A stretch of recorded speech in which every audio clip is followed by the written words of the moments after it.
আসসালামু আলাইকুম ওয়া রাহমাতুল্লাহি ওয়া বারাকাতুহু।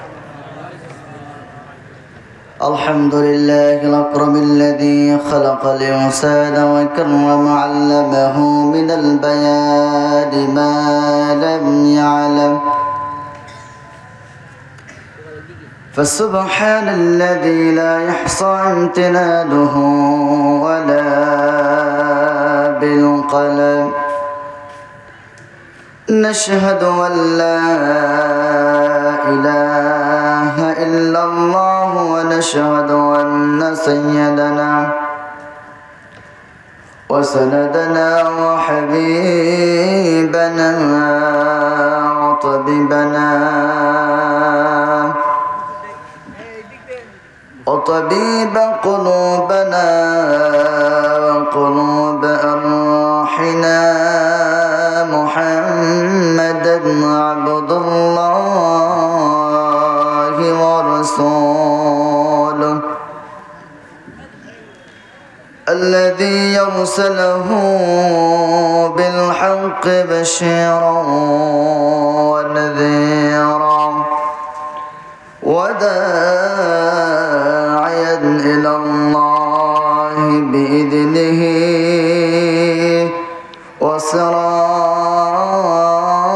وسراجا منيرا. فقد قال الله تعالى في كلامه المجيد والفرقانه الحميد: أعوذ بالله من الشيطان الرجيم. بسم الله الرحمن الرحيم. يوم ندعو كل أناس بإمامهم.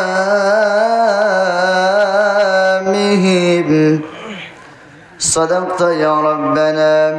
عن علي رضي الله تعالى عنه قال: قال النبي صلى الله عليه وسلم: أن يأتي على الناس زمان لا بقى من الإسلام إلا اسمه ولا بقى من القرآن إلا رسمه مساجدهم عامرة وهي خراب من الهدى علماهم شر من تحت دم السماء من عندهم تخرج الفتنة وفيهم تعود.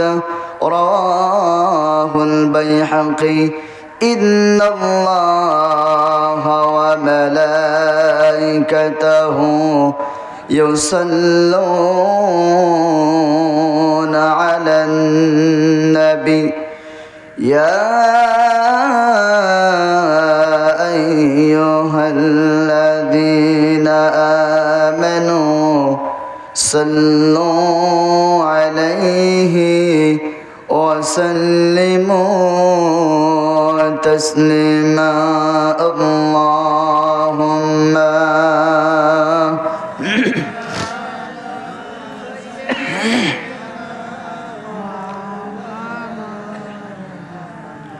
وعلى آل سيدنا مولانا محمد. اللهم صل على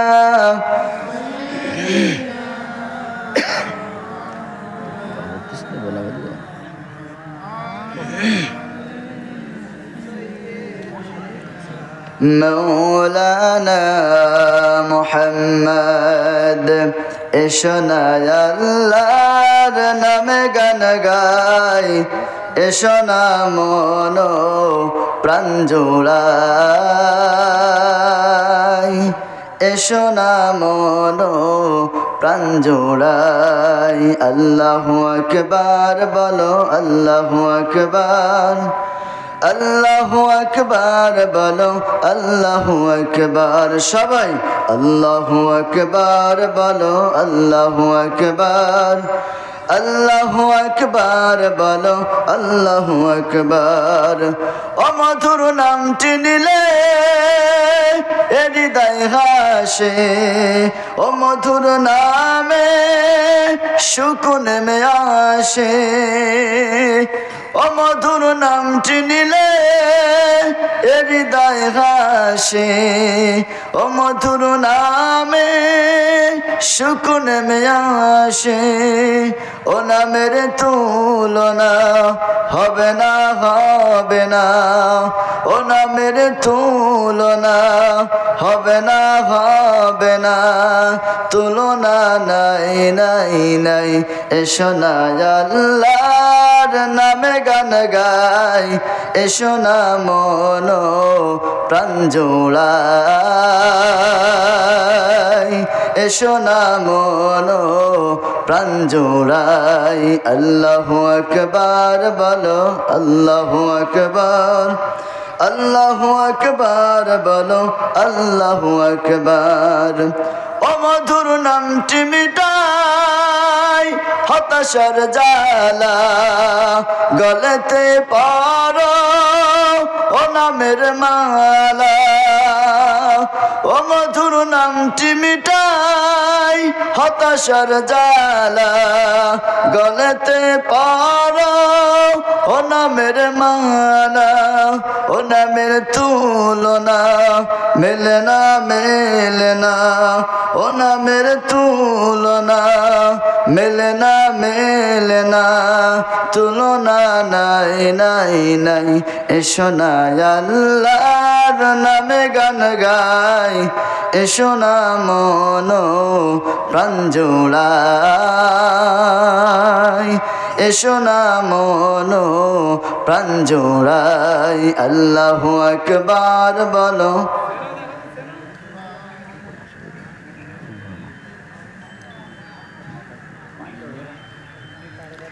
আল্লাহু আকবার বলো আল্লাহু আকবার, আল্লাহু আকবার বলো আল্লাহু আকবার। ঐতিহ্যবাহী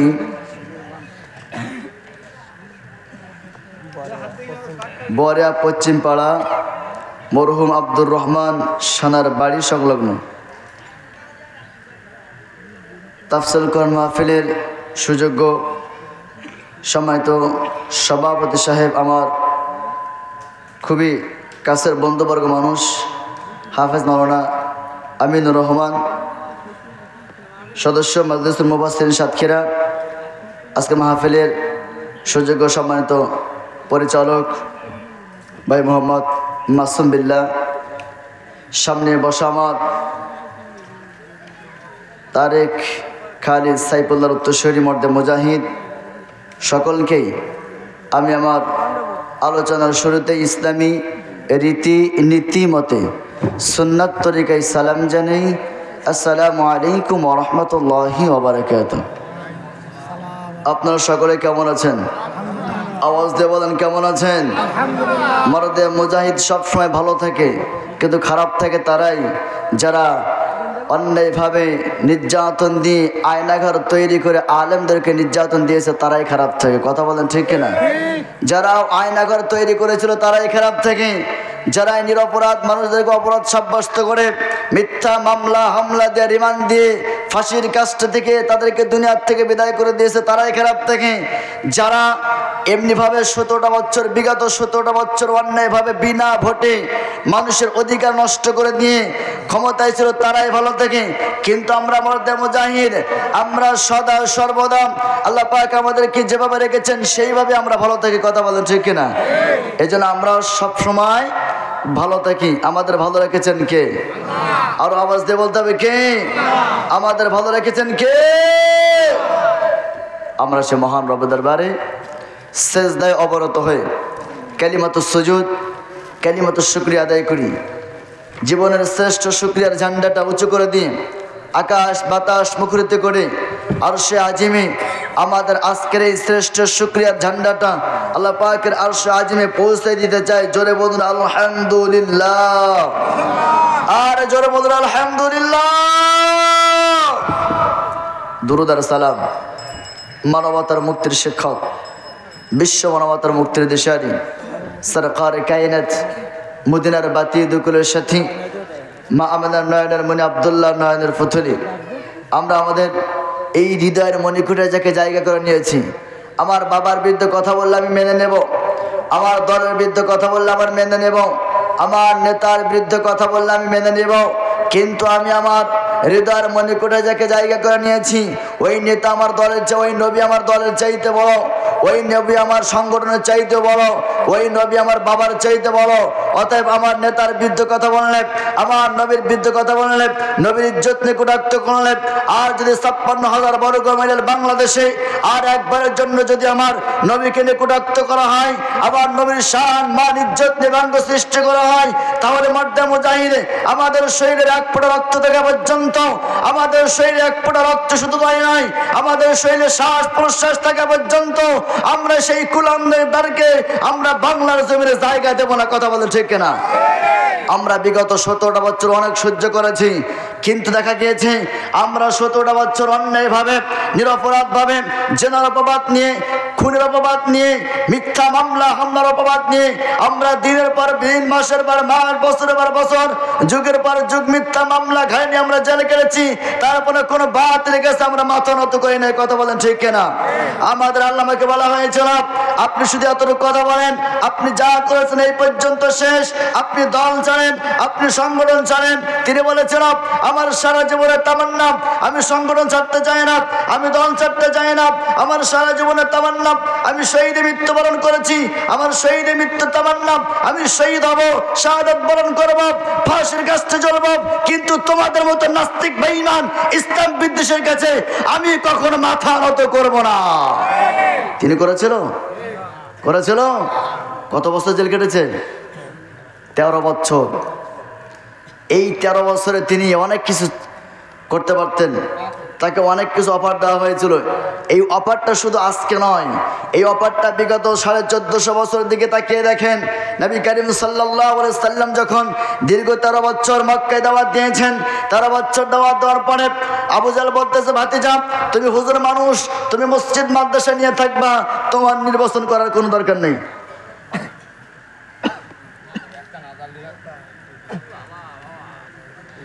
একটু জিকির করেন, লা ইলাহা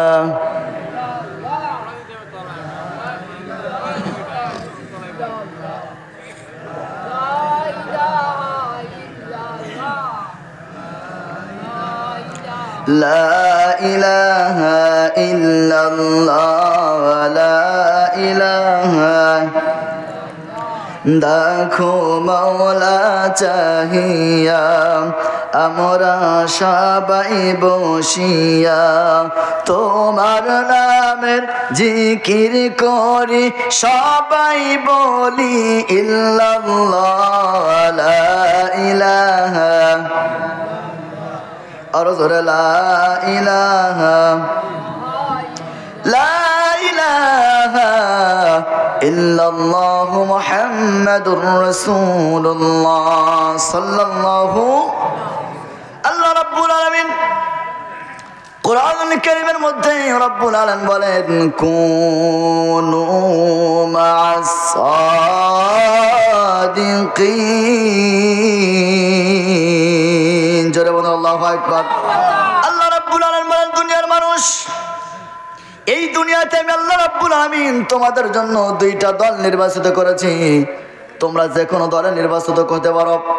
একটা সত্য দল, রব্বুল আলামিন বলেন কুনু মা'আস সাদিকিন, যারা সত্যকে সত্য বলে গ্রহণ করেছে, যারা মিথ্যাকে মিথ্যা বলেছে, যারা সত্যকে সত্য বলেছে, মিথ্যাকে মিথ্যা বলেছে। আল্লাহ রাব্বুল আলামিন বলেন, তোমরা যদি সত্যবাদী হও আর তোমরা যদি হকের পথে চলতে চাও, তাহলে কোনটা সত্য আর কোনটা মিথ্যা এটা বোঝানোর মতো ক্ষমতা আমি আল্লাহ রাব্বুল আলামিন তোমাদের দান করেছি। অর্থাৎ যেটা সত্য সত্য বলবে আর যেটা মিথ্যা মিথ্যা বলবে। বলেন তো দেখি, এমন মানুষ আমাদের মজলিসের মধ্যে আছে, এমন মানুষ আমাদের মধ্যে আছে যারা সত্যকে সত্য বলে, আবার এমন মানুষ আমাদের মধ্যে আছে যারা মিথ্যার সাথে সত্যকে মিশ্রিত করে, আবার সত্যের সাথে মিথ্যাকে মিশ্রিত করে। শুধুমাত্র তার কারণে দুনিয়ার সামান্য পাথীয় সঞ্চারের কারণে, স্বার্থপরতার কারণে। আমার বন্ধুগণ দেখবেন নির্বাচনের সময় যখন আসে, আমার বন্ধুগণ সারা বছর নামাজ পড়েছে মসজিদে, কনকনে শীতের সময় কাঁপতে কাঁপতে উঁচু করে কাঁপতে কাঁপতে যখন মসজিদে চলে গেছে, নামাজ পড়তে পড়তে কপালটা কালো হয়ে গেছে। এরপরে দেখবেন বন্ধুগণ আমার নির্বাচন যখন আসে 500 টাকার বিনিময় ওই ইমানটা বিক্রি করে দেয়, আছে না নাই? জোরে কর না কেন? আমার বন্ধুগণ শুধু 500 টাকার বিনিময় ইমানটা বিক্রি করে তা নয়, এক প্যাকেট গোপাল বেড়ের কারণে ইমান বিক্রি করে দেয়, আছে না নাই?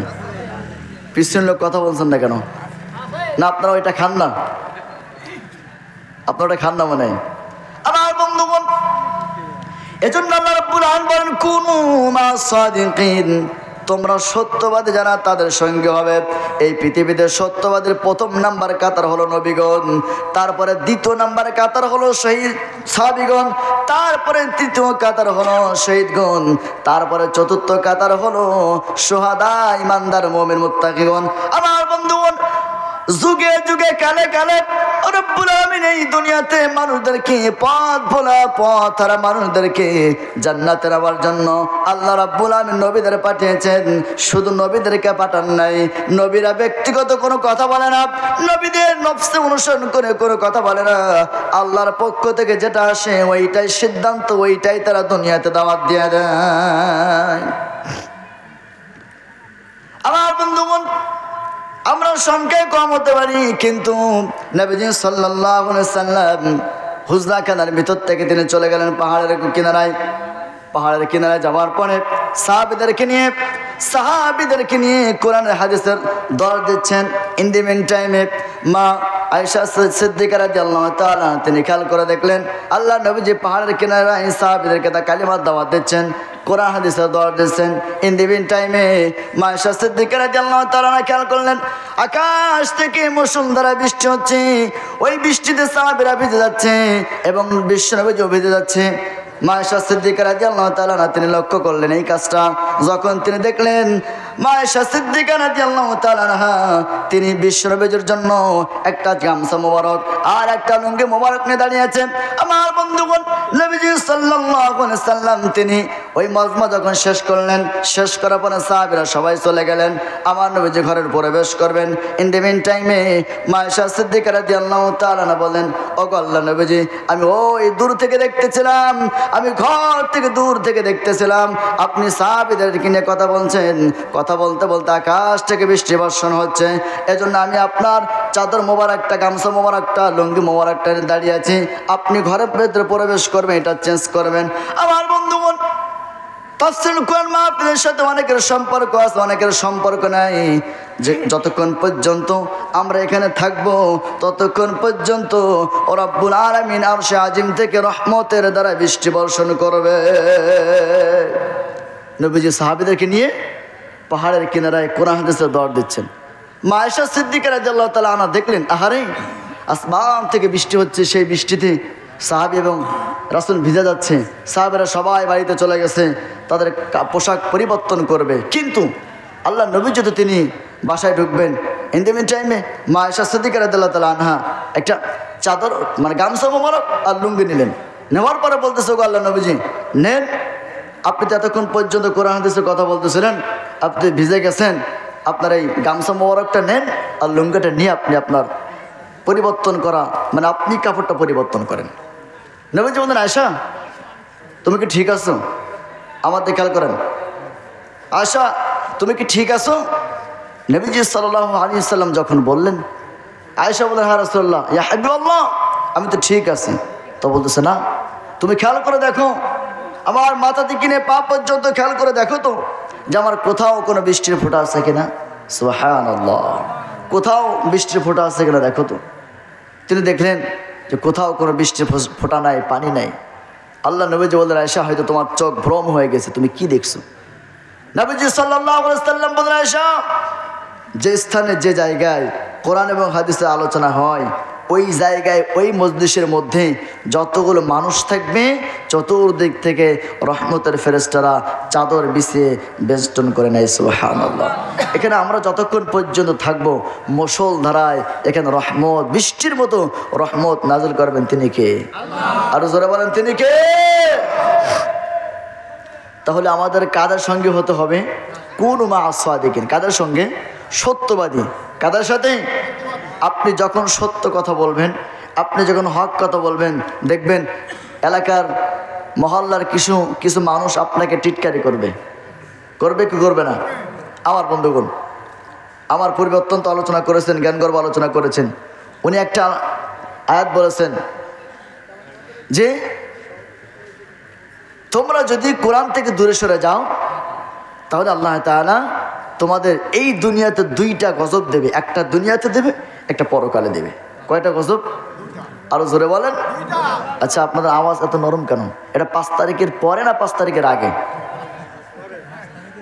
5 তারিখের আগে হইলে তো এই কথা বলা যেত না। আমরা যখন স্টেজে উঠেছি তখন বলতো হুজুর উপরের চাপ, আপনি উপরের চাপ দিকে নিচের চাপের কথা বলেন, বলতো না? আপনারও বিরক্ত হইতেন, কি রে এত কথা বলতে বলতে শুধু কানে ফুসফুসিনি ফুসফুসিনি, মানে মনে হচ্ছে ফেরেশতা জিবরাইল ওর কাছে ওই পাঠাইছে, সে ওইটা আমার কাছে পাঠাই দিচ্ছে। একটা অবস্থা, মানে কথা বলার কোনো মানে পরিবেশ নেই। আর কথা বলবেন কেমন করে?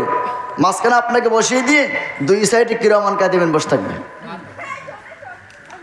এলাকার চেয়ারম্যান বসে থাকবে, নতুবা এমপি বসে থাকবে, আর মুখের দিকে তাকাবেন তো মনে আসছে যে চোখ আরেক দিকে ফেরাই। এই লোকগুলো আমাদের কি বলে জানেন? এই লোকগুলো আমাদের বলে আপনারা ধর্মে ব্যবসা করেন। আপনারা কি করেন? ধর্মে ব্যবসা করেন। আমরা বলি ধর্মে ব্যবসা আমরা করি না। যারা নির্বাচনের আগে নতুন টুপি মাথায় দেয়, নতুন তসবিহ নেয়, ঘন ঘন মসজিদে যায়, 5 ওয়াক্তের জায়গায় 7 ওয়াক্ত নামাজ পড়ে, তারাই ধর্মের নামে ব্যবসা করে। আমরা ধর্মের নামে ব্যবসা করি না। আমরা সারা সপ্তাহে ওই টুপি ব্যবহার করি, সারা সপ্তাহে আমরা দিনে 5 ওয়াক্ত নামাজ পড়ি। আপনারা যে শুধুমাত্র নির্বাচনের সময় আসলে নতুন তসবিহ নেন আর পথে যাকে দেখেন তাকে সালাম দেয়, কে হিন্দু কে মুসলমান দেখে না। কথা বলেন ঠিক না? এই সময় আর দেবে না জনগণ। অনেক জ্বালান জ্বালাইছো, অনেক কষ্ট দিচ্ছ। আমার বন্ধুগণ, আমি একটা আয়াত তেলাওয়াত করেছি, নেতা নির্বাচন। সামনে নির্বাচন আসতেছে, যাকে তাকে নেতা নির্বাচন করা যাবে না। সবচাইতে আপনার জীবনের মূল লক্ষ্য হচ্ছে নেতা।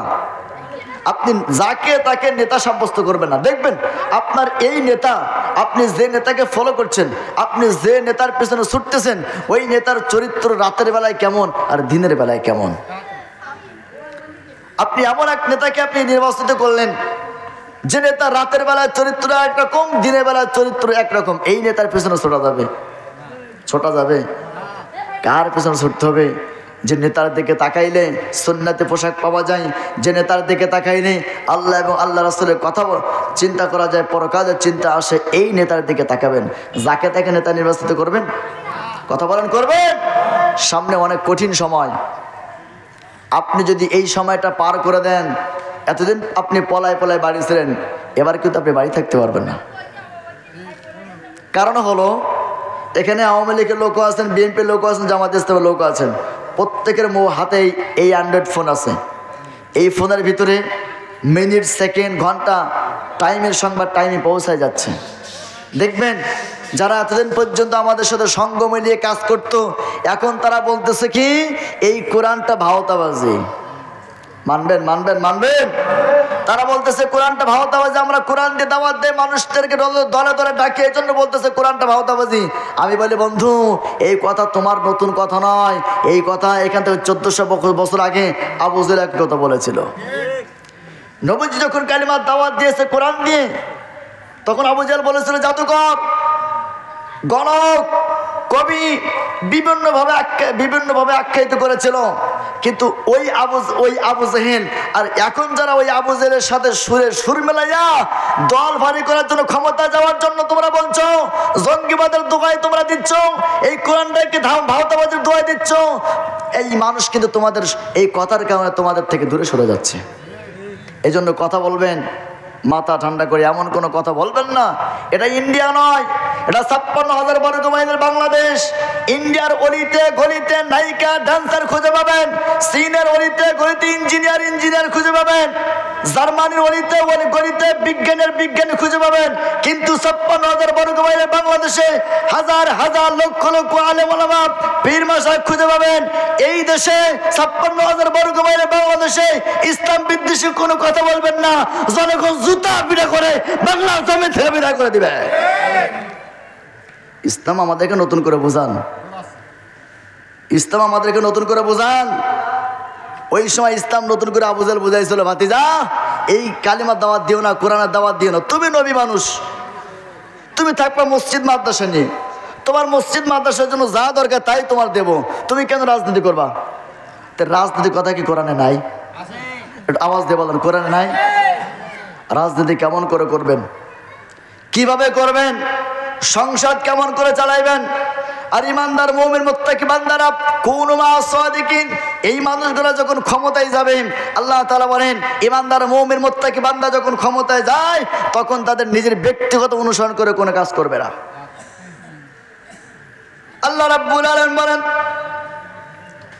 ইয়াউমা নাদউ কুল্লু উনাসিন বিইমামিহিম, আল্লাহ তাআলা কিয়ামতের ময়দানে আপনি যে নেতার অনুসরণ করেছিলেন, আপনি নেতার কর্মী, আপনাকে আল্লাহ রাব্বুল আলামিন একা ডাকবেন না।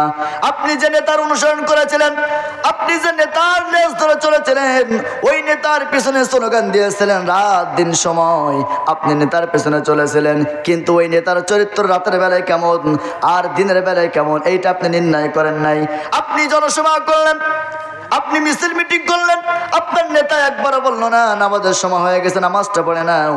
কিন্তু এই বাংলার জমিনে এমনও দল আছে ওই নেতার পেছনে ছোটার কারণে, নেতার পেছনে স্লোগান দেওয়ার কারণে, নেতার পেছনে সমাবেশ করার কারণে ওই নেতা বলে আমার কর্মী তোমরা যারা আছে শোনো, সমাবেশটা আগে নয়, আগে নামাজটা আদায় করতে হবে। এমন দল বাংলাদেশে আছে না নেই? জোরে বলেন না কেন? আবার বন্ধুগণ, আবার এমন দল বাংলাদেশে আছে তারা বলে আজান দিচ্ছে কিন্তু আমরা আমাদের কাজটা চালিয়ে যাই। বলেন তো দেখি ওই জনসভা করা ফরজ না ওই আজানের জবাব দেওয়া কোনটা গুরুত্ব? আজানের জবাব দেওয়াটা গুরুত্ব, কিন্তু আপনি জনসভা করতেছেন, আপনার উদ্দেশ্য হলো এই জমিনে কিভাবে আপনি ক্ষমতায় থাকবেন। কিন্তু আল্লাহ তাআলা বলেন আমি যাকে তাকে ক্ষমতায় দান করি না, আমি আল্লাহ রাব্বুল আলামিন তাদেরকে ক্ষমতা দান করি। আল্লাহ তাআলা বলেন যাদেরকে ক্ষমতা দান করি এই পৃথিবীতে তারা হলো আমার সত্যবাদী মানুষ, এই পৃথিবীতে তারা হলো সত্যবাদী মানুষ। আর আমি যখন সত্যবাদীদেরকে ক্ষমতায় দান করি, রাষ্ট্রপ্রধান করি, সংসদে পাঠিয়ে দিই, তখন তাদের কাজ হবে চারটা। জোরে বলেন কয়টা? আরো জোরে বলেন।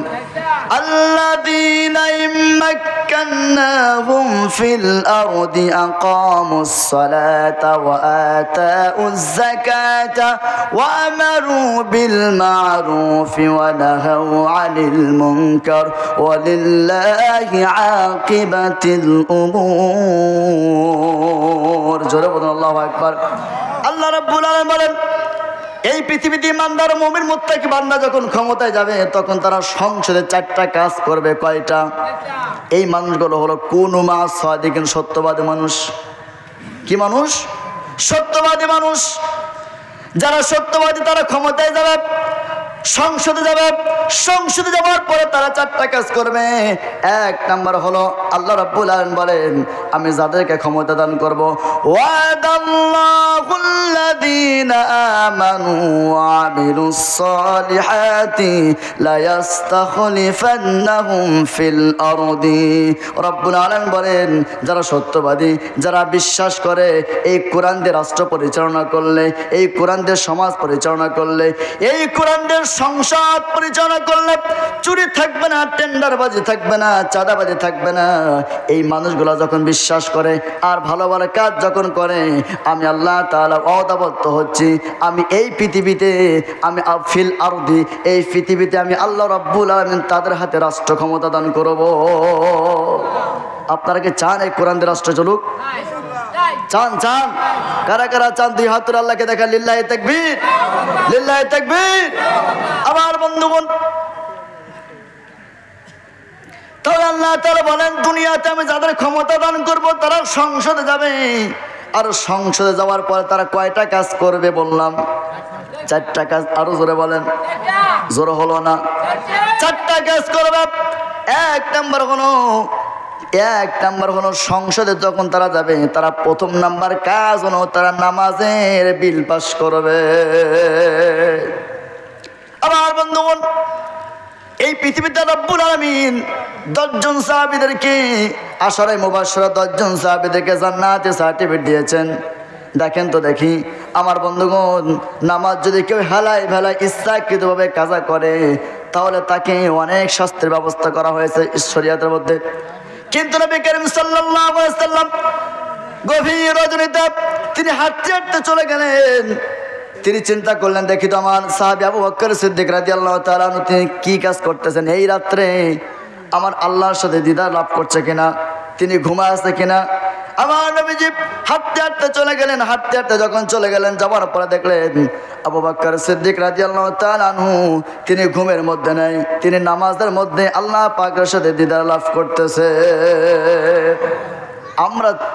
আমরা চিন্তা করি কি, রাতে যখন ঘুমাই আমরা চিন্তা করি সারা রাত আমরা চিন্তা করি সকালে উঠবো, কাকে সর্বনাশ করব, কারে বাস দেব, কারে শেষ করব। এই হলো আমাদের চিন্তা। আর সাহাবেদের চিন্তা হচ্ছে কি, যে নামাজের বিল পাস হয়ে গেছে। আর সাহাবেদের চিন্তা হলো ভালো কাজ করা। একজন সাহাবে যদি একটা ভালো কাজ করে, আর একজন সাহাবের কাজ হলো আর একটা ভালো কাজ সে 2টা করবে।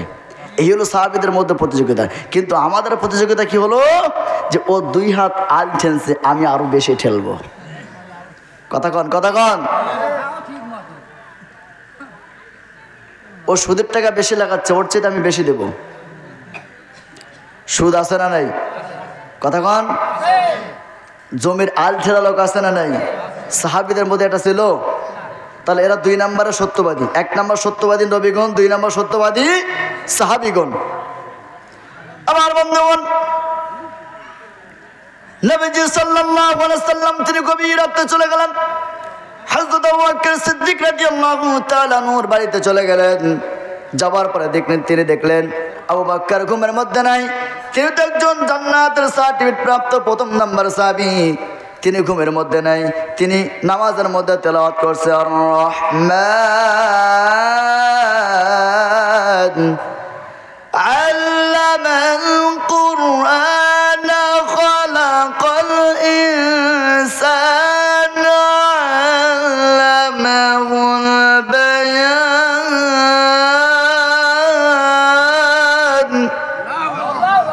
আবু বকর সিদ্দিক রাদিয়াল্লাহু তাআলা নামাজের মধ্যে সূরা রহমান তেলাওয়াত করছেন। আমার বন্ধুগণ, নবীজি সাল্লাল্লাহু আলাইহি ওয়াসাল্লাম তিনি দেখলেন আমার সাহাবী বাল্যকালের বন্ধু আমার সাহাবী আবু বকর নামাজের মধ্যে আল্লাহর সাথে দিদার লাভ করছে। বলেন তো দেখি, নামাজ পড়লে কার সাথে সম্পর্ক বেশি হয়? আরো জোরে বলেন।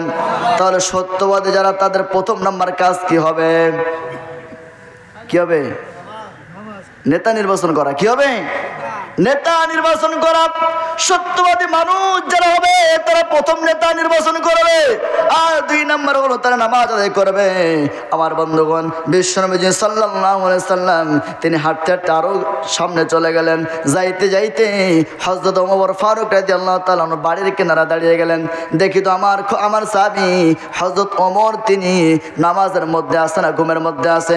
আমার বন্ধুগণ, বিশ্বনবী সাল্লাল্লাহু আলাইহি ওয়াসাল্লাম তিনি হাঁটতে হাঁটতে যখন ওমরের বাড়ির কিনারে চলে গেলেন, বিশ্বনবী খেয়াল করলেন আমার ওমরও ঘুমের মধ্যে নাই। গভীর রজনীতে মানুষ যখন ঘুমিয়ে পড়েছে, আমার ওমর আমার আল্লাহর সাথে দিদার লাভ করতেছে। তাহলে সংসদের মধ্যে ইমানদাররা যখন প্রথম ক্ষমতায় যাবে, রাষ্ট্রপ্রধান হবে, সংসদে যাবে, ইমানদারদের প্রথম কাজ কি? আরো জোরে বলেন। এটা আপনার আমার মত না আল্লাহর মত? আল্লাহ সিদ্ধান্ত দিচ্ছে। 1 নাম্বার নামাজের বিল পাস করবে। আমি আস্তে আস্তে করে পয়েন্টটাকে আলোচনা করব। আমার বন্ধুগণ, নবীজি সাল্লাল্লাহু আলাইহি ওয়াসাল্লাম এই 2 জনে বাড়ি পর্যবেক্ষণ করার পরে তিনি আবার চলে গেলেন মসজিদে নববীতে। যাওয়ার পরে আল্লাহর নবীজি বিলালকে ডাক দেন, বিলাল ফজর আজানটা দিয়া দাও। বেলাল ফজর আজানটা দিয়া দিল। দেওয়ার পরে সাহাবীরা যখন নামাজের মধ্যে আসলেন, নবীজি সাল্লাল্লাহু আলাইহি সাল্লাম বলতেছেন, আমার সাহাবীরা, তোমাদের মধ্যে আবু বকর আসলে এবং ওমর আসলে, এই দুইজন সাহাবী আমার এই দুইজন বন্ধু, যেন তারা মসজিদে নামাজের পরে বসে যায়, দেখা করে যায়। নবীজি বলতেছেন, ওমর, আবু বকর, নামাজ শেষে তোমরা আমার সাথে একটু দেখা করবা। নবীজি যদি এই কথা বলে, সাহাবীদের মনে একটু ভয় সঞ্চয় হলো যে হারে কোনো অন্যায় করে ফেললাম কিনা, কোনো অপরাধ করে ফেললাম কিনা, ইন্ডিকেট করে কেন আমার নামটা বললেন, আর কোনো সাহাবীদের কথা বললেন না কেন?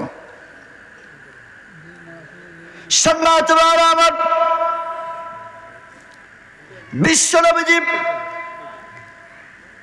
যখন তিনি গোপনে গোপনে কালিমার দাওয়াত দিচ্ছেন, ওমর রাদিয়াল্লাহু তাআলা আনহু বিশ্ব নবীজির কাছে গেলেন। যাওয়ার পরে বলতেছে, আল্লাহর নবীজি, বলেন তো দেখি, আপনার উপরে এই কিতাবটা 23টা বছর ধরে নাজিল হয়েছে, এই কিতাব সত্য না মিথ্যা? আমার বন্ধুগণ, ওমর যখন বিশ্ব নবীজির কাছে প্রশ্ন করলেন, আল্লাহর নবীজি, এই কিতাবটা সত্য না মিথ্যা? নবীজি সাল্লাল্লাহু আলাইহি সাল্লাম বলেন, ওমর, এই কিতাবটা সত্য। তাহলে এই সত্য জিনিস কেন আপনি গোপনে গোপনে দাওয়াত দেবেন? সত্য জিনিস গোপনে থাকে না, প্রকাশ থাকে না, চাপা থাকে? কথা কন না কেন? কথা কন না কেন? সত্য জিনিস চাপা থাকে না, গোপন থাকে না, প্রকাশ থাকে? আমার বন্ধুগণ, আল্লাহ নবীজি সাল্লাল্লাহু আলাইহি ওয়াসাল্লাম বলেন, ওমর, এই কিতাবটা সত্য। নবীজি বললেন, যদি সত্য কিতাব, এই কিতাবটা সত্য হয়, তাহলে এই সত্য কিতাব আর গোপনে দাওয়াত দেওয়া যাবে না, আর গোপনে গোপনে দাওয়াত দেওয়া যাবে না। নবীজি যখন কালিমার দাওয়াত শুরু করে দিলেন, আল্লাহর কাছে বিশ্ব নবীজি দোয়া করলেন, আল্লাহ, কালিমার দাওয়াত দেওয়ার জন্য শক্তিশালী মানুষ দরকার, হিম্মতশালী মানুষ দরকার। আমার বন্ধুগণ, আল্লাহ নবীজি আল্লাহর কাছে দোয়া করলেন, ওগো আল্লাহ, ইসলাম প্রচারের জন্য, ইসলাম প্রসারের জন্য, হয়তো ইসলামের জন্য আপনি আবু জাহলকে কবুল করেন, না হয় ওমরকে কবুল করেন। আল্লাহ রাব্বুল আলামিন বিশ্ব নবীজি দোয়াটা কবুল করে ওমরকে ইসলামের জন্য কবুল করে দিলেন। আমার বন্ধুগণ, নবীজি বললেন, ওমর, এই কিতাবটা সত্য।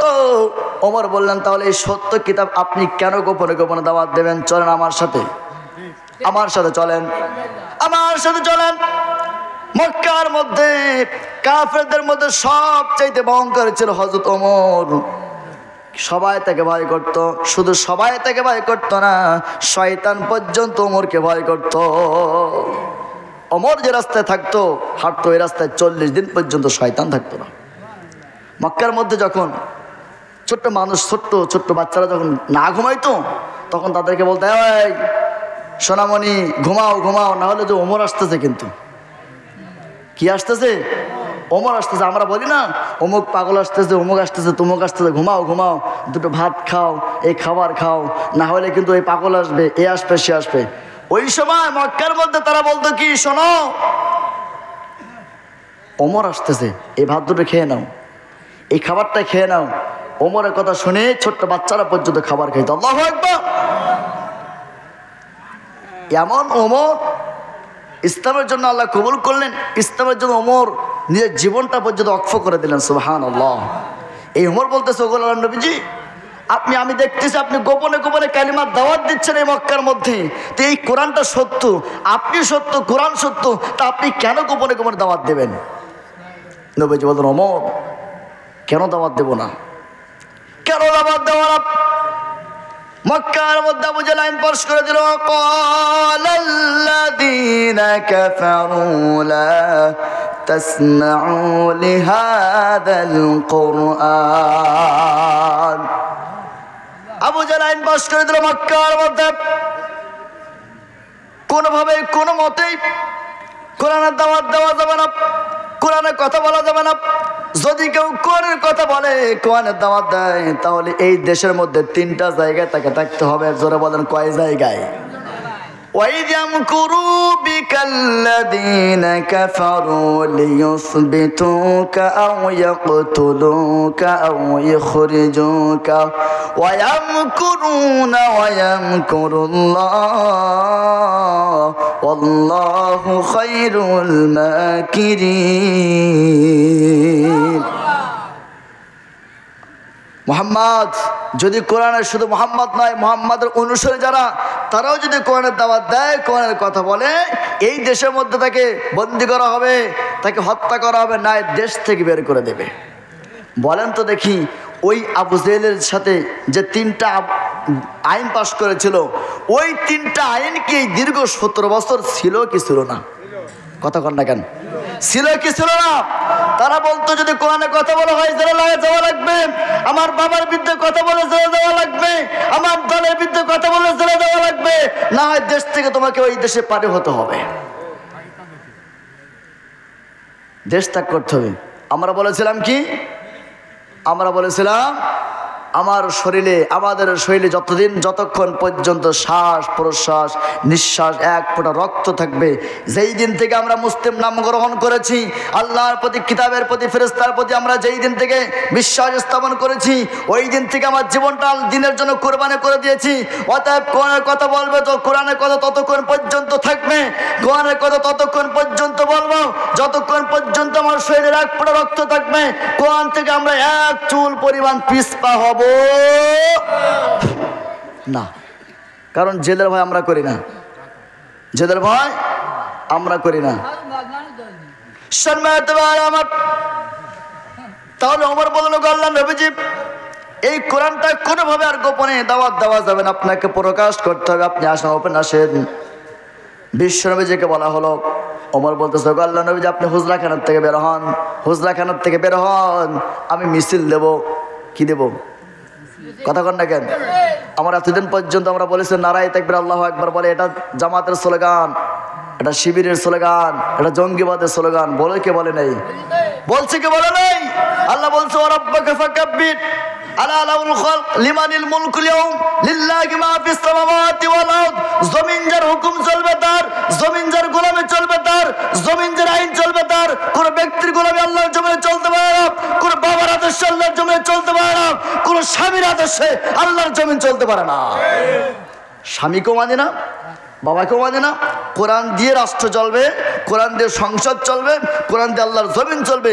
আলা লাহুল খালক লিমানিল মুলকুল ইয়াউম লিল্লাহি মা ফিস সামাওয়াতি ওয়া মা ফিল আরদ। এই জমিনটা আল্লাহর, আসমানটা আল্লাহর, আমরা আল্লাহর সৃষ্টি, কোরআনটা আল্লাহর সৃষ্টি। তোমার নিয়মে কোরআন দেশ চলবে না, কোরআনের নিয়মে দেশ চলবে, কোরআন নিয়মে সংসদ চলবে। এখন তো বলে, আবার দেখছেন না আপনারা, দেখেন নাই? আবার বলছে কোরআনের সাথে রাজনীতির কোনো সম্পর্ক নেই। এই কথাটা বলছে কিনা? কথা কন না কেন? আমাদের এক উদ্ধতন বড় নেতা, তিনি বলছে কি জানেন? যে এই কোরআনের সাথে রাজনীতির কোনো সম্পর্ক নাই। এই কোরআনটা তো রাজনীতি। কোরআনটা কি? কোরআনটা কি নীতি? রাজনীতি, অর্থনীতি, সমাজনীতি, বন্দিনীতি, যুদ্ধনীতি, ব্যবসা নীতি, যাই যত নীতি আপনার জীবনে আছে সব নীতি কোরআন থেকে করতে হবে। কথা বলেন, কথা বলেন। বাবার আদর্শ দিয়ে দেশ চালাইলে শান্তি পাই নাই, স্বামীর আদর্শ দিয়ে দেশ চালাইছে শান্তি পাই নাই। এখন আমরা দেখতে চাই এই কোরআনের আইন দিয়ে দেশ চালাইলে দেশটা কেমন চলে, এইটা আমাদের দেখার বাকি আছে। আগামীতে কোরআন সংসদে যাক, আপনারা চান কি চান না? জোরে বলেন, চান কি চান না? কোরআন সংসদে যাবে, আর সংসদে যাওয়ার পরে কয়টা আইন পাস করবে বললাম? 4টা। 1 নম্বর কি? নামাজ। আমার বন্ধুগণ, নবীজি সাল্লাল্লাহু আলাইহি সাল্লাম বলেন, ওমর যেহেতু আবু জাহল মক্কার মধ্যে আইন পাস করে দিয়েছে, ওয়াকালাল্লাযিনা কাফারু লা তাসমাউ লিহাদাল কুরআন, কোনোভাবে কোরআনের দাওয়াত দেওয়া যাবে না, কোনোভাবে কোরআনের কথা বলা যাবে না। ওগো ওমর, কেমন করে কোরআনের দাওয়াত দেব? নবীজি সাল্লাল্লাহু আলাইহি সাল্লাম যখন বললেন, ওমর বললেন, ওগো আল্লাহর নবীজি আপনি শুধু হুজরাখানার থেকে বের হন, আপনি শুধু হুজরাখানার থেকে বের হন, আমি ওমর সামনে থাকবো, সামনে থেকে আমি একটা মিছিল দেব। আমার বন্ধুগণ, ওমর রাদিয়াল্লাহু তাআলা আনহু মক্কার মধ্যে যখন একটা মিছিল দিলেন, মিছিল দেওয়ার পরে ওমর রাদিয়াল্লাহু তাআলা যখন একটা তাকবীর দিলেন, তাকবীর দেওয়ার পরে এই তাকবীরটা যখন কাফেরদের কর্ণকোণে চলে গেছে, কাফেরদের কর্ণকোণে যখন চলে গেছে, কাফের বেঈমানের আবু যাহল, উতবা, শাইবা, মুগরা, নেতৃত্ব বড় বড় কাফের বেঈমানরা দরজা জানলা দিয়ে ডাকে, বাহারে আহারে সর্বনাশ। ওই মিছিলের সামনে সাধারণ কোনো ব্যক্তি নয়, ওই মিছিলের সামনে একজন, তার নাম হলো ওমর। ওমর বলতেছে, হে আবু জাহেল, এই উতবা সাইবা মুগরার নেতৃত্ব বড় বড় কাফের বেঈমানরা, যদি মায়ের বুক খালি করতে না চাও, সন্তানকে এতিম করতে না চাও, স্ত্রীকে বিধবা করতে না চাও, তাহলে আমি ওমরের সামনে এসো না। আর যদি বৈধ বাবার সন্তান হয়ে থাকো, সন্তানকে এতিম করতে চাও, সন্তানকে বিধবা করতে চাও, মায়ের বুক খালি করতে চাও, আমি ওমরের সামনে আসো, এই তরবারি দিয়ে দ্বিখণ্ডিত করে দেব।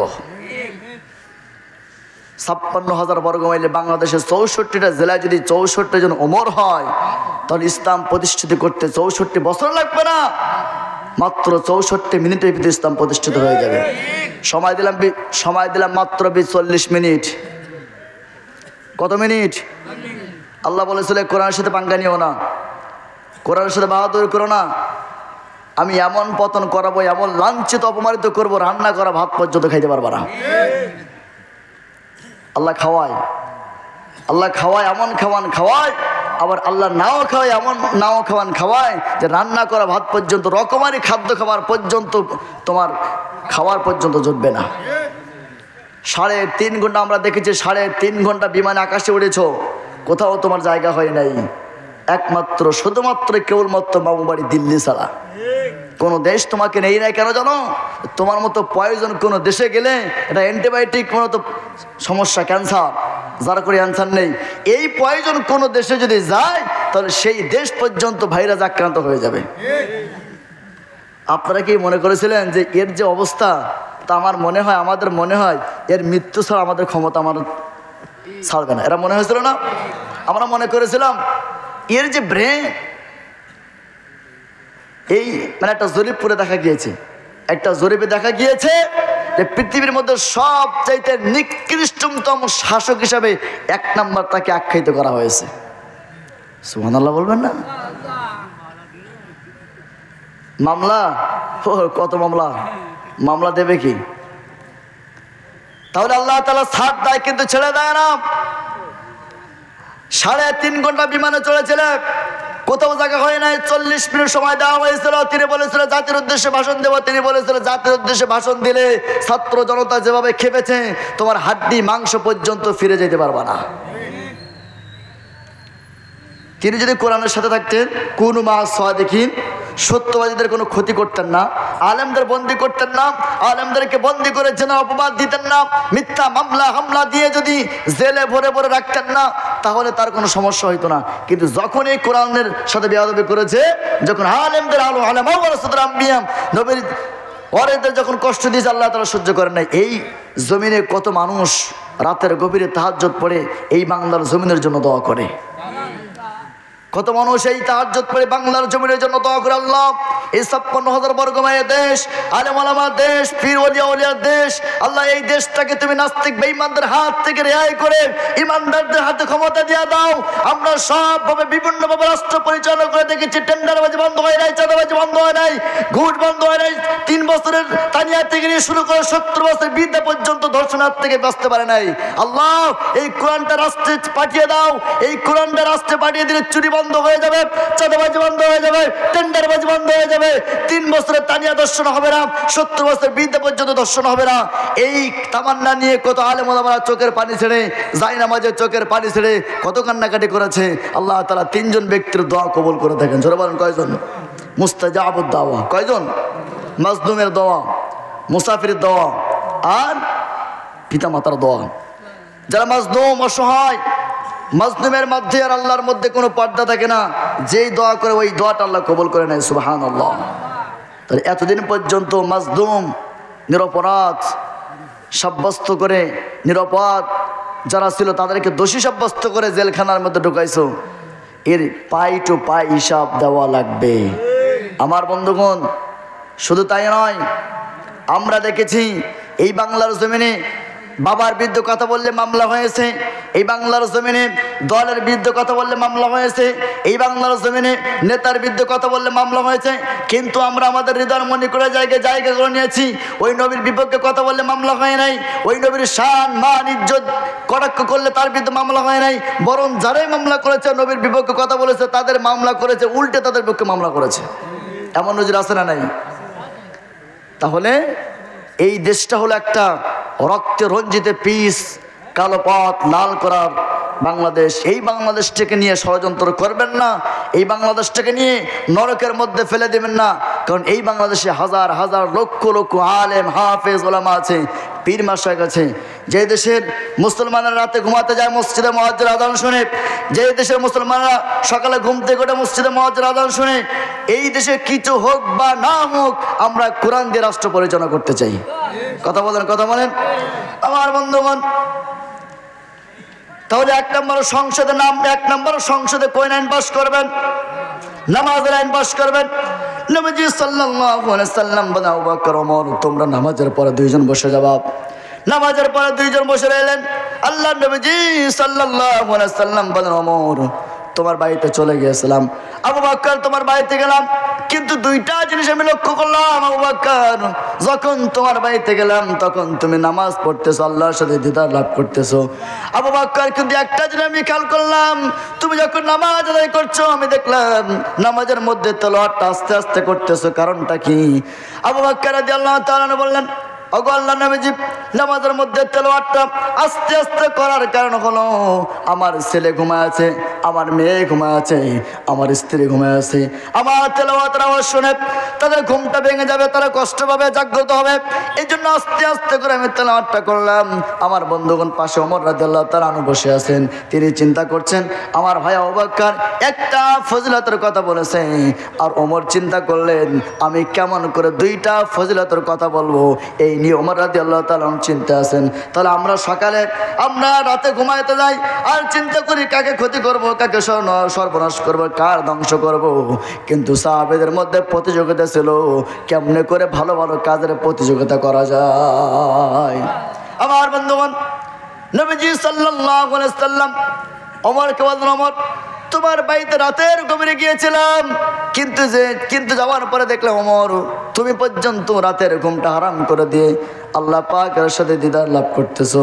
কিন্তু ওমর, আমি একটা জিনিস খেয়াল করলাম, ওমর, তুমি নামাজ পড়তেছো ভালো কথা, কিন্তু নামাজের মধ্যে তেলাওয়াতটা কেন জোরে জোরে করলে? ওমর রাদিয়াল্লাহু তাআলা বলেন, ও আল্লাহর নবীজি, আমি একমাত্র শুধুমাত্র আল্লাহর সন্তুষ্ট অর্জনের জন্য তেলাওয়াতটা জোরে জোরে করেছি। আর জোরে জোরে করলাম, আমার তেলাওয়াতের আওয়াজ পাওয়ার পরে আমার সন্তান ঘুম থেকে উঠবে, আমার স্ত্রী ঘুম থেকে উঠবে, এলাকাবাসী ঘুম থেকে উঠবে, ঘুম থেকে উঠে যখন আল্লাহর সাথে দিদার লাভ করবে নামাজে দাঁড়িয়ে যাবে, এই চিন্তা চেতনা নিয়ে ওগো আল্লাহর নবীজি আমি জোরে জোরে তেলাওয়াত করেছিলাম।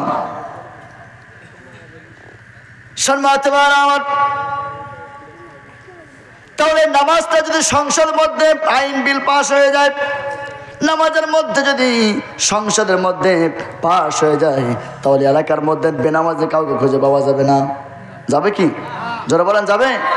দুই নম্বর হলো আপনার সম্পদ আছে, আপনার অর্থ সম্পদ আছে, জায়গা জমি আছে, আপনার বাধ্যতামূলকভাবে 2 নাম্বার যখন ইমানদার মুমিন মুত্তাকি বান্দা ক্ষমতায় যাবে, 2 নাম্বার কাজ হলো ওয়াকিমুস সালাত ওয়া আতাউজ যাকাত। 2 নাম্বার তারা যাকাতের আইন পাস করবে। কোটি কোটি টাকার সম্পদ খরচ করে 56,000 বর্গ মাইলের বাংলাদেশে মোড়ে মোড়ে কোটি কোটি টাকা খরচ করে বাবার মূর্তি বানাইছে। কথা কন না কেন? এই টাকা কি তোমার বাবা? হ্যাঁ, বাপ থেকে গেল? বাপটাই বলছে দেশটা স্বাধীন করলাম আহারে এত কষ্ট করে, কিন্তু আমার একটা কম্বল পর্যন্ত পাইলাম না, চোরের খনি। এই টাকা আপনার আমার পকেটের টাকা, আপনার আমার মাথার ঘাম পায়ে ফেলানো টাকা, কোটি কোটি টাকার সম্পদ খরচ করে মোড়ে মোড়ে অলিতে গলিতে বাবার মূর্তি তৈরি করেছ। ওই মূর্তি 5 তারিখে বড় করে মূর্তি আর আছে? জোরে বলেন, আছে? থাকবে না? কেন থাকবে না? কেন থাকবে না? এতদিন পর্যন্ত যেটা আমরা বুঝতে পারি নাই সেটা এখন আয়নার মতো পরিষ্কার হয়ে গেছে। যখন মিডিয়ার সামনে আসে তখন একটা টিস্যু পেপার নেয়, একটা টিস্যু পেপার নিয়ে এমন করে চোখ মোছে। আর কি বলে জানেন? না, বলে একটা কথা বলে, এই পোলাপান যারা ফেসবুক ছাড়া তারা জানে কি হারা যন্ত্রণা, হ্যাঁ, স্বজন হারা যন্ত্রণা, স্বজন হারা যন্ত্রণা, স্বজন হারা ব্যথা আমরা বুঝি। তুমি কত স্বজন হারাইছো? এমন এমন মানুষ এই বাংলার জমিনে আছে তাদের সন্তানটা পর্যন্ত হত্যা করেছ। বাবাকে হত্যা করেছো, সন্তানকে হত্যা করেছো, মায়ের সামনে গুলি করে মেরেছো। স্বজন হারা ব্যথা তোমার থাকতে পারে, স্বজন হারার ব্যথা বলে বলে এই 17টা বছর একই বাজনা বাজাইছেন। কথা কয় না কেন? 17টা বছর একই বাজনা বাজাইছে, স্বজন হারা বেদনা, স্বজন হারা বেদনা। আর আমরাও আম পাবলিক এই স্বজন হারা বেদনা আর অ্যাক্টিং ভালো করতে পারে। একটা টিস্যু নিয়ে, পানি তো নাই চোখে, শকুনের চোখে কোনো পানি থাকে? কথা কোন, শকুনের চোখে, ডাইনের চোখে কোনো পানি থাকে? অ্যাক্টিং, নাটকের গুরু অ্যাক্টিং করতে পারে বলো। আমরা এই অ্যাক্টিং দেখে, আমরা টিভির সামনে, পর্দার সামনে অ্যাক্টিং দেখে আমরা আবার ভুলে যাই। তো বলবো কি করে? আমাদের তো ভোট দেওয়া লাগে না। 5 বছর পরে দাদা মারা গেছে, সেই 5 বছর গত হয়ে গেছে, ওই দাদা এসে ভোট দিয়ে যায়। বুঝছো না? এক দাদি ভোট দিতে গেছে, দেওয়ার পরে চাষি যখন ভোট দিতে গেছে তখন বলতেছে যে চাষি আপনি কি ভোট দেবেন? হ্যাঁ। তো ভোট তো দেবো, তো ভোট দিতে আসছি। তো ওই ভোটের এজেন্ট যারা, মানে ওদের দর লোক যারা, তারা বলতে চাষি ভোটটা আপনার ভোট দেওয়া লাগবে না, আপনার ভোট চাষা এসে দিয়ে গেছে। তো বলতেছে বাবা চাষা কবে আসলো? 5 বছর মারা গেছে, কতদিন দেখা হয় না, তা আসতে তো আমার জন্য দেরি করতে পারতে। হ্যাঁ, এই সুযোগ কার দিবেন? এই সুযোগ কার দিবেন? আপনি দিবেন না। তাহলে সংসদে যদি যায় তাহলে 2 নম্বর কোন কাজ করবেন? যাকাত। 2 নম্বর কি কাজ? যাকাত। 2 নম্বরে কি কাজ? তখন এই মোড়ে মোড়ে কোটি কোটি টাকার সম্পদ করে এই মূর্তি তৈরি আর হবে না। মোড়ে মোড়ে কোটি কোটি টাকার সম্পদ করে মূর্তি তৈরি হবে না। ইসলামের ভাস্কর্য হবে, কোরআনের ভাস্কর্য। কথা বলে ঠিক কিনা? সম্মানিত বন্ধুগণ আমার, আল্লাহ তাআলা বলেন ইমানদার মুমিন মুত্তাকি বান্দা যখন ক্ষমতায় যাবে তখন তারা 2 নম্বর কাজ হলো তারা কি করবে? যাকাতে বিল পাস করবে।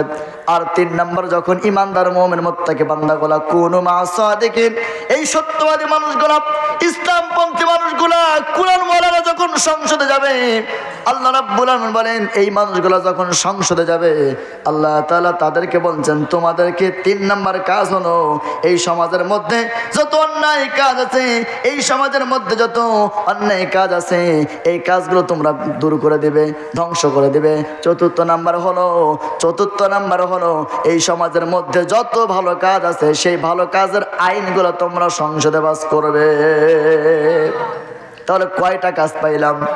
1 নম্বর হলো নামাজ কায়েম করবে, নামাজের বিল পাস করবে। 2 নম্বর হলো যাকাতের আইন পাস করবে। 3 নম্বর হলো সৎ কাজ, যত ভালো কাজ আছে ভালো কাজের আইন পাস করবে।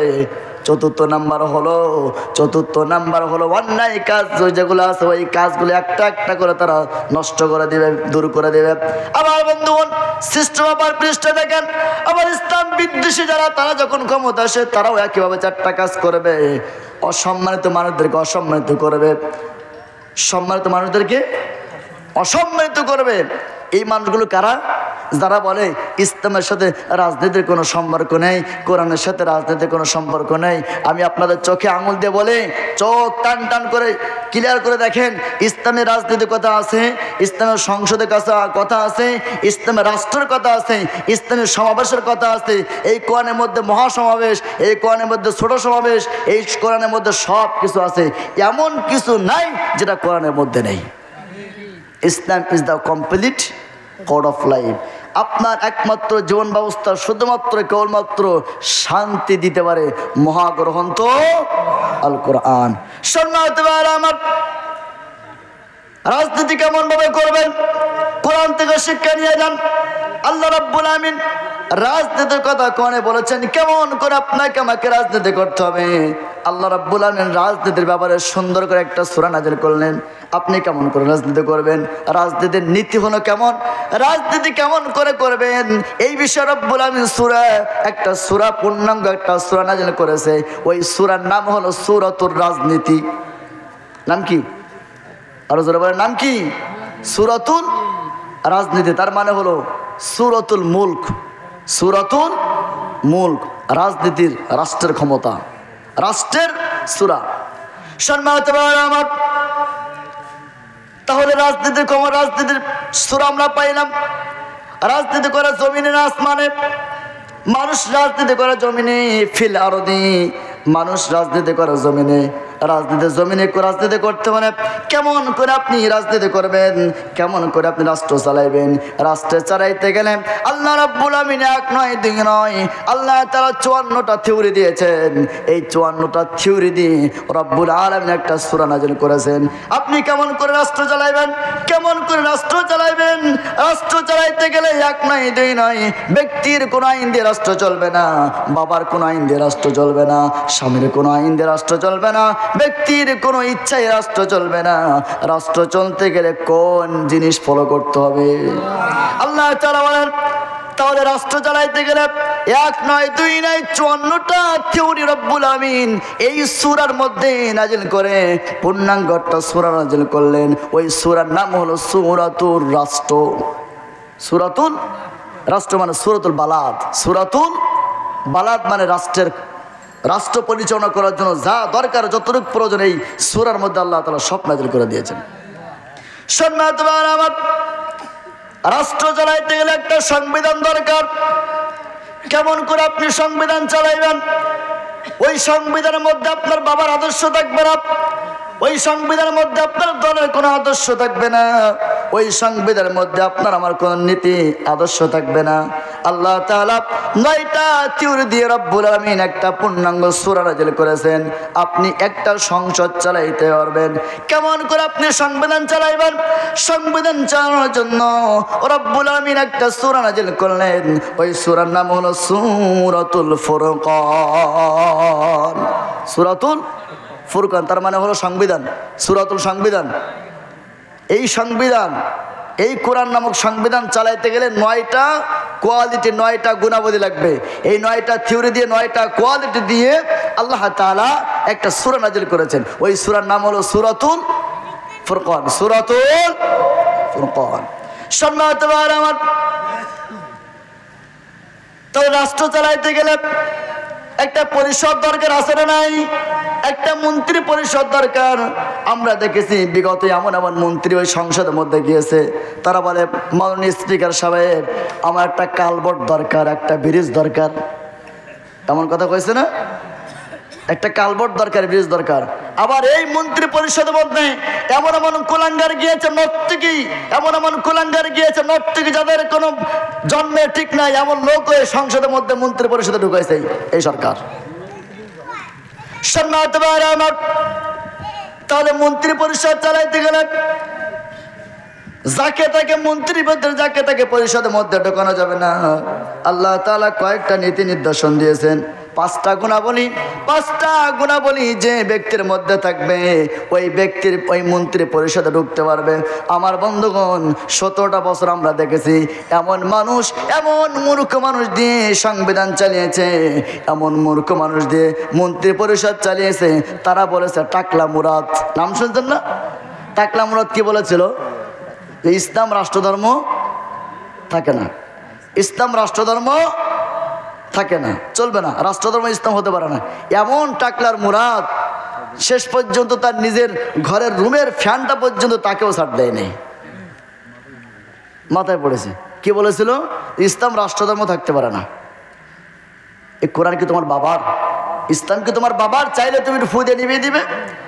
এই ইসলাম কচুরি পানার মতো বেশি আসে নাই, ইসলাম কচুরি পানার মতো বেশি আসে নাই, কোরআন কচুরি পানার মতো বেশি আসে নাই। চাইলে তুমি ফুজে নিভিয়ে দিবে।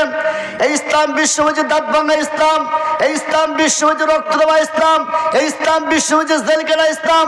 অতএব ইসলামকে, ইসলামের সাথে যারা পাঙ্গা নেবেন, ইসলামকে যে ইসলামের আলোকে যারা ফুজে নিভিয়ে দেওয়ার চেষ্টা করবেন, আল্লাহ তাআলা তাদেরকে দুনিয়ার থেকে বিদায় করে দেবে। এজন্য ইসলামের সাথে পাঙ্গা দেওয়া যাবে না। ইসলাম তোমার বাবার কোনো পৈতৃক সম্পত্তি নয় যে যখন চাইবা তখন তুমি নষ্ট করবা, ফু দিয়ে নিভে দেওয়ার চেষ্টা করবা। এটা দেখবেন সারা পৃথিবীতে, দেখবেন দুঃখজনক হলেও সত্য যে এই কোরআন নিয়ে সারা পৃথিবীতে ষড়যন্ত্র আছে না নাই? জোরে বলেন তো, এই কোরআন নিয়ে ষড়যন্ত্র আছে না নাই? খ্রিস্টানদের নিয়ে কোনো ষড়যন্ত্র নাই, বৌদ্ধদের নিয়ে কোনো ষড়যন্ত্র নাই, হিন্দুদের নিয়ে কোনো ষড়যন্ত্র নাই। যত ষড়যন্ত্র এই কোরআন নিয়ে এবং কোরআনওয়ালাদেরকে নিয়ে। জোরে বলেন ঠিক কিনা? কোরআন কিভাবে ধ্বংস করা যায়, কোরআন কিভাবে দুনিয়ার থেকে বিদায় করা দেওয়া যায়, এই চিন্তা চেতনা হলো তাদের মধ্যে। কিন্তু আল্লাহ বলেন এই কোরআনের তো আমি নাজিল করেছি। কোরআনের মালিককে আমরা, কে মালিক কে? আমার বন্ধুগণ, আল্লাহ রাব্বুল আলামিন হযরত মূসা আলাইহিস সালাতু ওয়াস সালামকে ডাক দিয়ে বলেন, শোনো মূসা, তোমার উপর একটা কিতাব নাযিল করলাম, এই কিতাবটা দেখে রাখার দায়িত্ব হলো তোমার, এই কিতাবটা সংরক্ষণ দায়িত্ব হলো তোমার। এরপর আল্লাহ তাআলা দাউদকে ডাক দিলেন, ও দাউদ শোনো, আমি তোমার উপরে একটা কিতাব নাযিল করেছি, এই কিতাবটা দেখে রাখার দায়িত্ব হলো তোমার। সুতরাং এই কিতাবটা কেমন করে রক্ষা করবা, এই কিতাবটা কেমন করে রক্ষণাবেক্ষণ করবা, এই কিতাবটার দায়িত্ব হলো তোমার। ও দাউদ, এই কিতাবটা দেখার জন্য তোমাকে দায়িত্ব দিয়ে দিলাম। আমার বন্ধুগণ, আল্লাহ রাব্বুল আলামিন ঈসাকে ডাক দিলেন, ও ঈসা শোনো, এই তোমার উপরে একটা কিতাব নাযিল করলাম, ওই কিতাবের দায়িত্ব আমি আল্লাহ রাব্বুল আলামিন গ্রহণ করি নাই। ওই কিতাবটা কেমন করে হেফাজত করবা, ওই কিতাবের দায়িত্ব তোমাকে দিয়ে দিলাম। ওই কিতাবটা রক্ষণাবেক্ষণ করে দায়িত্ব ঈসা তোমাকে দিয়ে দিলাম। আল্লাহ ঈসাকে ডাক দিলেন, আল্লাহ তাআলা মূসাকে ডাক দিলেন, আল্লাহ রাব্বুল আলামিন দাউদকে ডাক দিয়ে একই কথা বলতেছেন, দাউদ তোমার দায়িত্ব তোমার কিতাবের। আল্লাহ তাআলা মূসাকে বলেন, মূসা তোমার দায়িত্ব তোমার কিতাবের। আল্লাহ তাআলা ঈসাকে বলেন, ঈসা তোমার দায়িত্ব তোমার কিতাবের।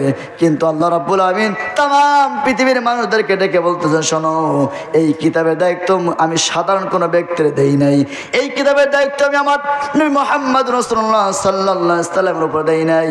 আল্লাহ তাআলা বলেন, ইন্না নাহনু নাযালনা যিকরা ওয়া ইন্না লাহু লাহাফিজুন।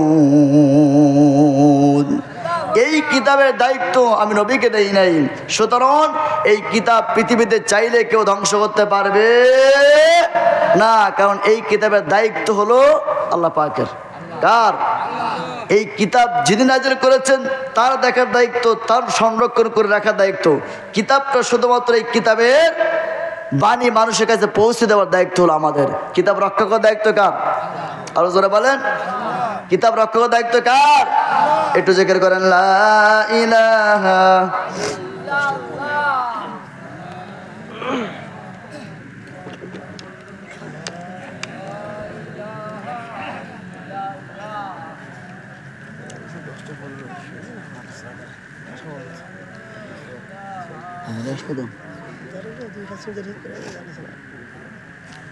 তাহলে এই কিতাবের দায়িত্ব কার? আরো জোরে বলেন, আমাদের রাষ্ট্রপ্রধানের, মন্ত্রীর, এমপির। কার? কিতাবটা কার? আমাদের সৃষ্টি করেছেন কি? তবে স্পষ্ট আয়নার মতো করে একটা কথা বলতে চাই, আজকের তাফসীর মাহফিলতে কোনো মানুষ যদি মনে করেন আজকের তাফসীর মাহফিলটা আমার দলের বিপক্ষে চলে যাচ্ছে, আজকের তাফসীর মাহফিলটা আমার সংগঠনের বিপক্ষে চলে যাচ্ছে, আজকের তাফসীর মাহফিলটা আমার নেতা নেত্রীর বিপক্ষে চলে যাচ্ছে, আমি মনে করি এই মানুষ আল্লাহর সকল সৃষ্টি শ্রেষ্ঠ। কোরআন যদি কোনো মানুষের বিপক্ষে যায়, কোরআন যদি কোনো দলের বিপক্ষে যায়, কোরআন যদি কোনো নেতার বিপক্ষে যায়, সেই দল, সেই নেতা, সেই সংগঠন ভালো হতে পারে না। কাজে আমরা আল্লাহর সকল সৃষ্টি শ্রেষ্ঠ হিসাবে কোরআন যাদের বিরুদ্ধে যে আমরা মুসলমান তাদের সাথে থাকতে রাজি না। কথা বলেন ঠিক না? কোরআন আছে যেখানে আমরা আছে সেখানে, কোরআন নাই যেখানে আমরা নাই সেখানে। কোরআন আছে যেই দলে আমরা আছে সেই দলে, কোরআন নাই যে দলে আমরা নাই সেই দলে। তাই তুমি যে বড় নেতা হও না কেন, কোরআন তোমার সাথে আছে, আমরা তোমাদের সাথে সম্পর্ক রাখবো। কোরআন তোমাদের সাথে নাই, তোমার সাথে আমাদের কোনো সম্পর্ক নেই। জোরে বলেন, নেই। সম্মানিত ভাইরা আমার, তাহলে রাষ্ট্র পরিচালনা কেমন করে করবেন, রাজনীতি কেমন করে করবেন? সূরা পাইলাম, রাষ্ট্রের নামে সূরা পাইলাম। এই রাষ্ট্রে চালাইতে গেলে একটা সংবিধান দরকার, সংবিধানের জন্য একটা সূরা পাইলাম। আল্লাহ তাআলা বলছেন একটা মন্ত্রী পরিষদ দরকার। এই মন্ত্রী পরিষদ চালাইতে গেলে কেমন করে মন্ত্রী পরিষদ চালাতে হবে? রব্বুল আলামিন 5টা গুণাবলীর কথা বলেছেন। যেই মানুষের মধ্যে, যেই ব্যক্তির মধ্যে 5টা গুণাবলী থাকবে, ওই ব্যক্তি মন্ত্রী পরিষদে ঢুকতে পারবে।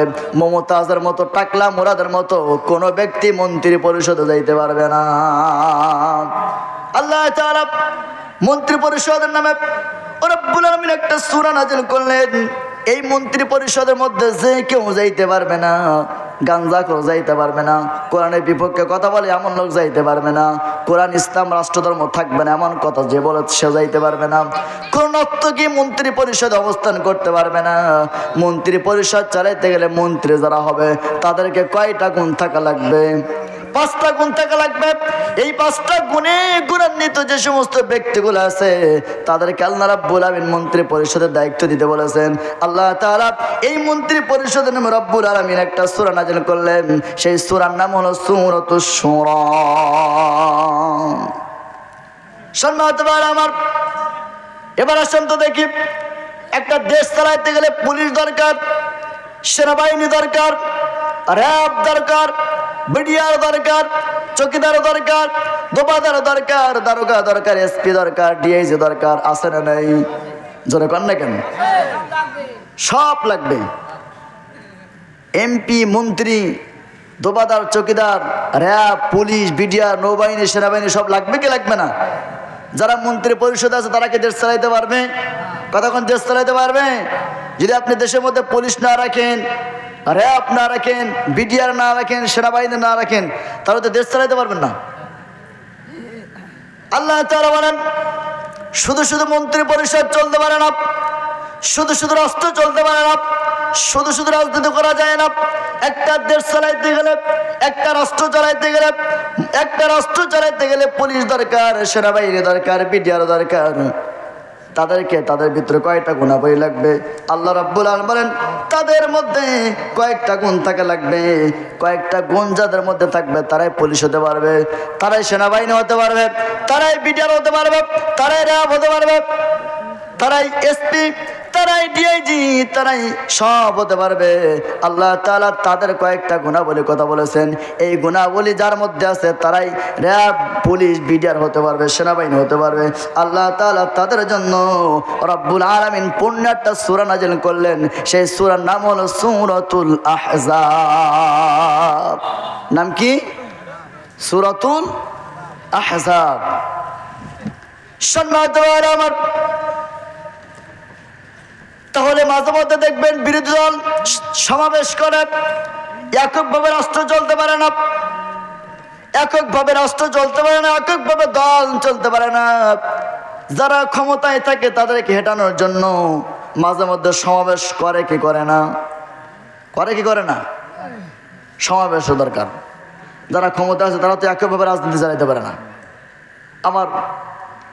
আমি চলে গেলাম, চলে যাওয়ার পরে আমার ছেলে চালাইলো দেশ, আমার মেয়ে চালাইলো দেশ, আমার বউ চালাইলো দেশ। এমনভাবে কি দেশ চলে? কথা কন না কেন? চলে। মাঝে মধ্যে বিরোধী দল লাগবে, তারা মিছিল মিটিং করবে, সমাবেশ করবে। এই সমাবেশটা কেমন হবে তাদের ব্যাপারে আল্লাহ তাআলা চারটা গুণাবলী কথা বলেছেন। চারটা গুণাবলী যাদের মধ্যে থাকবে তারা মাঝে মধ্যে দল মিছিল মিটিং করবে। আল্লাহ তাআলা বলেন তাহলে মাঝে মধ্যে বিরোধী দল যারা থাকবে তারা সমাবেশ ডাকবে, ছোটখাটো সমাবেশ ডাকবে। ছোটখাটো সমাবেশ ডেকে বিরোধী দলের মধ্যে তাদেরকে ফাসাদ সৃষ্টি করবে, তাদের বিভিন্নভাবে হেয় প্রতিপন্ন করবে। আল্লাহ তাআলা বলেন দল যখন থাকবে, বিরোধী দল যখন থাকবে, দলীয় দল যখন থাকবে, মিছিল মিটিং করবে, মিথ্যা মামলা হামলা দেওয়া যাবে না, যেন অপবাদ দেওয়া যাবে না, জুলুম করা যাবে না। যাদের মধ্যে চারটা গুণাবলী থাকবে, যাদের মধ্যে চারটা গুণাবলী থাকবে তারা মাঝে মধ্যে কর্মসূচি থাকবে, তারা মাঝে মধ্যে দল বিরোধী দল থাকবে। আল্লাহ তাআলা তাদের ব্যাপারে পূর্ণাঙ্গ একটা সূরা নাযিল করলেন। সেই সূরার নাম হলো সূরাতুল মুজাদালা। তাহলে বিভিন্ন সময় মিছিলের দরকার, মিটিংয়ের দরকার। তারা রাষ্ট্র ভালোভাবে চালাইতে পারছে না, দেশের সম্পদ বিভিন্নভাবে বিভিন্ন দেশে পাচার করতেছে। এই নিয়ে মিছিল করবে, এই নিয়ে মিটিং করবে, এই নিয়ে সমাবেশ করবে, এই নিয়ে সংগ্রাম করবে, মাঝে মধ্যে করবে। তাদের মধ্যে চারটা গুণাবলী থাকবে। জোরে বলেন কয়টা? চারটা গুণাবলী থাকবে। এই গুণাবলী থেকেই তারা মিছিল করবে, মিটিং করবে। আমার বন্ধুগণ, আল্লাহ তাআলা বলেন মাঝে মধ্যে তারা বিশাল মহাসমাবেশ করবে। এই সমাবেশের ডাক হবে সরকার হটাও দেশ বাঁচাও, সরকার হটাও দেশ বাঁচাও। দেশটা তো রসাতলে চলে গেল, দেশটা তো বিভিন্নভাবে আর্থিক দিক থেকে একবারে দেশটা একবারে ধ্বংস হয়ে গেল, রাজনৈতিক দিক থেকে একবারে দেশটা ধ্বংস হয়ে গেল। এই নীতি নির্দেশন নিয়ে মাঝে মধ্যে বিরোধী দল তারা সরকার হটানোর জন্য বিভিন্নভাবে বিশাল সমাবেশ করবে, মহাসমাবেশ করবে। আল্লাহ রাব্বুল আলামিন এই মহাসমাবেশের ব্যাপারে রব্বুল আলামিন একটা সূরা নাযিল করলেন। এই সূরার মধ্যে আল্লাহ তাআলা তিনটা কর্মনীতির ব্যবস্থা করেছেন। তিনটা কর্মসূচি যারা মেনে মহাসমাবেশ করবে, এই তিনটা নীতি মেনে মহাসমাবেশ করলে তাদের সমাবেশটা সাকসেসফুল হবে। আল্লাহ তাআলা সেই ব্যাপারে একটা সূরা নাযিল করলেন। সেই সূরার নাম হলো সূরাতুল হাসর। নাম কি? সূরাতুল হাসর। এইভাবে ওই মিছিল মিটিংয়ের মধ্যে আবার দেখবেন মহিলারা সমাবেশ করে। মহিলারা আজকে যেমন মহিলারা পর্দায় দেখছে, এমনভাবে মহিলারা আবার মিছিল মিটিং করতে পারবে কি পারবে না, আল্লাহ তাআলা সেটা বলে দিয়েছেন। মহিলারা সমাবেশ করতে পারবে, মহিলারা সংগ্রাম করতে পারবে, মহিলারা সংগঠন করতে পারবে। তবে এই মহিলাদের ভিতরে 5টা গুণাবলী থাকবে। জোরে বলেন কয়টা? 5টা। পরীক্ষিত নারী যাদেরকে বলা হয়, 5টা গুণাবলী যে মহিলার মধ্যে থাকবে, ওই মহিলা কি করতে পারবে? সংগঠন করতে পারবে, দল করতে পারবে। এই মহিলাদের ব্যাপারে আল্লাহ তাআলা একটা সূরা, পূর্ণাঙ্গ সূরা নাযিল করেছেন। তবে এই পরীক্ষিত মহিলার 5টা গুণ থাকা লাগবে। 5টা গুণ নিয়ে আল্লাহ তাআলা একটি পূর্ণাঙ্গ সূরা নাযিল করেছেন। সেই সূরার নাম হলো সূরাতুল মুমতাহিনা। নাম কি? সূরাতুল মুমতাহিনা। তাহলে দেখবেন রাষ্ট্র, তারপরে রাজনীতি, তারপরে দেশ, মহাসমাবেশ, এমনিভাবে মন্ত্রী পরিষদ, তারপরে প্রশাসন কিভাবে চালাতে হয়, বিরোধী দল কিভাবে চালাতে হয়, এই নিয়ম নীতি নিয়ে আল্লাহ তাআলা পূর্ণাঙ্গ একটা সূরা নাযিল করেছেন।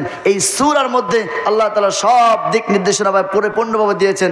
একটা দেশ চালাতে গেলে কয়টা নীতি দরকার, একটা রাষ্ট্র চালাইতে গেলে মন্ত্রী পরিষদ দরকার, সংবিধান দরকার, রাষ্ট্র চালাইতে গেলে, রাজনীতি করতে গেলে 1 নয় 2 নয় 54টা থিওরি দিয়ে আল্লাহ তাআলা বলেছেন রাজনীতি কেমন করে করবে, এটার আল্লাহ তাআলা দিক নির্দেশনা দিয়েছেন।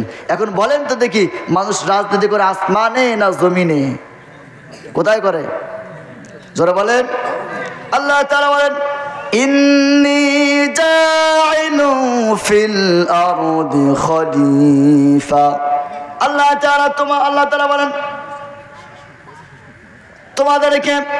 তোমাদেরকে এই দুনিয়াতে ফিল আরদি, ইন্নী জাইলু ফিল আরদি খলিফা, তোমাদেরকে পৃথিবীতে প্রতিনিধিত্ব করার জন্য আমি আল্লাহ তাআলা পাঠিয়েছি। তোমরা রাজনীতি করবে দুনিয়ায়, রাজনীতি করতে গেলে সংবিধান মানবে, কোরআন, আর কোরআনের দিক নির্দেশনা মেনে তোমরা যদি রাজনীতি করতে পারো, তোমাদেরকে দুনিয়াতে পাঠিয়েছি আমি আমার জমিনে প্রতিনিধিত্ব করার জন্য। বাবার আদর্শ দিয়ে দেশ চালানোর জন্য নয়, স্বামীর আদর্শ দিয়ে দেশ চালানোর জন্য নয়। তোমার দিক নির্দেশনা সব মেনে চলবে কোরআন দিয়ে। কোরআন দিয়ে রাষ্ট্র চললে, সমাজ চললে, পরিবার চললে, দেশের মধ্যে আর দুর্নীতি, অন্যায়, টেন্ডারবাজি থাকবে না। আল্লাহ তাআলা আমাদের জন্য এই কোরআন দিয়ে রাজনীতি করার তৌফিক দান করেন। জোরে বলেন আমিন। তাহলে আগামীতে কোরআন রাষ্ট্রের সংসদে যাক, আমরা চাই কি চাই না? আর জোরে বলেন চাই কি চাই না? এই জন্য আমাদেরকে কি নির্বাচন করতে হবে? নেতা নির্বাচন করতে হবে। যাকে তাকে দেখে আপনি নির্বাচন করবেন না। ইয়াউমা তাজিদু কুল্লু নাফসিন বিইমামিহিম। আপনি এমন নেতার পেছনে স্লোগান দেন, এমন নেতার পেছনে আপনি নির্বাচন করেন যে নেতা আপনাকে পরকালের দিকে ডাক দেয়, কিয়ামতের ময়দানে আপনাকে ডাকবেন এবং নেতাকে সহ ডাকবেন। আল্লাহ তাআলা বলবেন আসো, যে নেতার অনুসরণ করেছিলে ওই নেতা সহ তুমি আসো, আজকে তুমি সব দাও। তখন ওই ব্যক্তি কি বলবে? আল্লাহ, আমি এই নেতার অনুসরণ করার কারণে আমি আমার জীবনটা নষ্ট করে দিয়েছি। এজন্য সামনে আমাদেরকে নেতা নির্বাচন করতে হবে। যাকে তাকে নেতা নির্বাচন করা যাবে না। আল্লাহ তাআলা আমাদের এই চিন্তা চেতনা নিয়ে সামনের দিনগুলোর মধ্যে আমাদের সকলকে অগ্রসর হয়ে কাজ করার তৌফিক দান করুন। জোরে বলুন আমিন। ওমা আলাইনা ইল্লাল বালাগ। আসসালামু আলাইকুম ওয়া রাহমাতুল্লাহি ওয়া বারাকাতুহু। আলহামদুলিল্লাহ, আমরা আমাদের আজকের মাহফিলের সম্মানিত